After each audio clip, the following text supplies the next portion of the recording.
Tomatoes are a staple of every vegetable garden, and so every gardener must know how to grow the juiciest, most flavoursome tomatoes. In this video, we show you how to go from seed to fruit in just a few months. Let's get started. We found these awesome tomato varieties from Raw Living, a South African vegetable seed supplier. We will provide a link to their website in the description. To sow your seed, fill the trays with damp coir and press flat. Poke holes into your coir. You can use anything you have handy. A marker worked just fine for us. Sow 2 to 3 seeds into each cell. Sowing more than one seed per cell has two benefits. 1. It helps create a uniform, lush tray of seedlings, and 2. It lets you transplant earlier as the roots of 2 or 3 seedlings bind the coir much faster than a single seedling would. Cover up the seed with coir and then add a layer of vermiculite. This helps retain water and keep your seeds damp.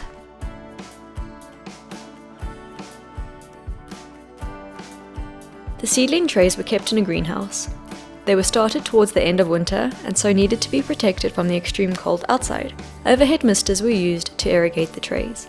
After a few weeks, the seedlings had emerged. Once the true leaves start to develop, you can start fertilizing them. The true leaves are the second set to grow, and they will be the first leaves that look like the mature tomato leaves. At this stage, there are very few nutrients available in the coir, and liquid fertilizers help supplement the seedlings before you transplant them into fertile soils.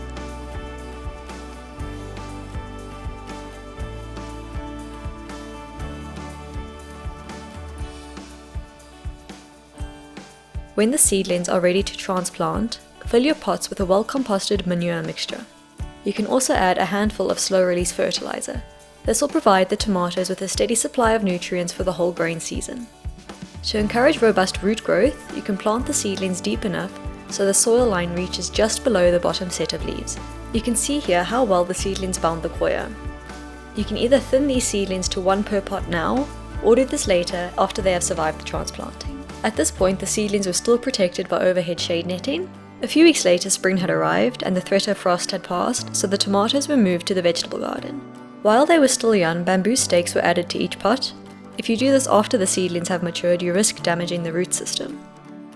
If you're enjoying this video so far, check out the description for the link to your copy of our free ebook, where we discuss all the information you need to grow the tomatoes of your dreams. If you find videos like this one helpful, then subscribe to our channel so you never miss a video. 10 weeks after sowing, the tomatoes started to flower. You can consider adding a potassium-rich fertilizer at this point to feed the fruit, which will make their appearance quite soon. At this stage, you should also start planning your pruning schedule. Tomato leaves are very susceptible to waterborne diseases, especially if overhead sprinklers are used like they are in our garden. To protect the lower leaves from waterlogging and improve airflow, remove the lower 3 to 4 leaves.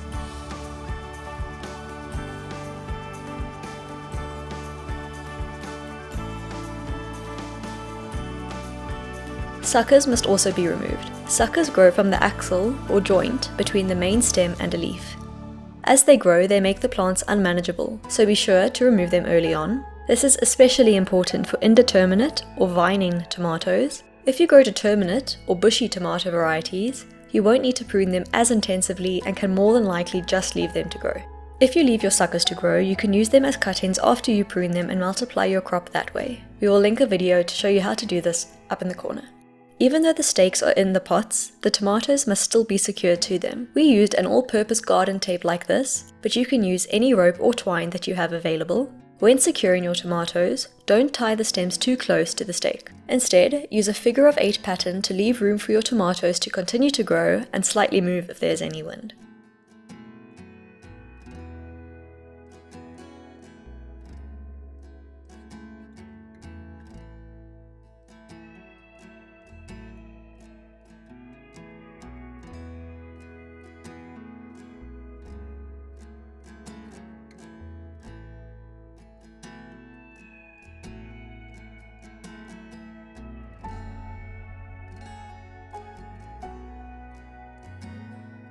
In terms of irrigation, overhead sprinklers were used.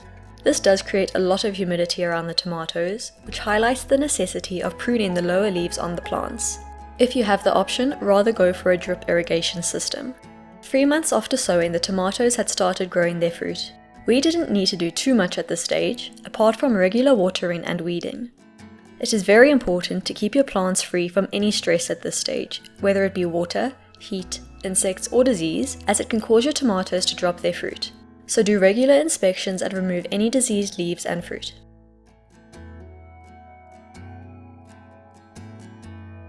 A few weeks later, the tomatoes started to ripen. You can clearly tell the tomatoes are ripe when they become brightly coloured. At this point, they will also be easily removed from the plants. A gentle tug will be all that is needed to remove your fruit. Testing for ripeness on green tomatoes is a bit more tricky. You can give the fruit a slight squeeze. The softer they are, the more ripe they will be. A more reliable indicator would be the plucking test. If you need secateurs to harvest your tomatoes, then they are not ripe. Be sure to not let your fruit over-ripen. They can quickly start to rot, and you do not want to be losing out on your crop at this point after all your hard work. And that's how you can grow beautiful tomatoes like these. We hope you found this video helpful, and if you did, please subscribe. If you have any tips for us, share them in the description. Remember to download your copy of your ebook, and we will see you in the next video.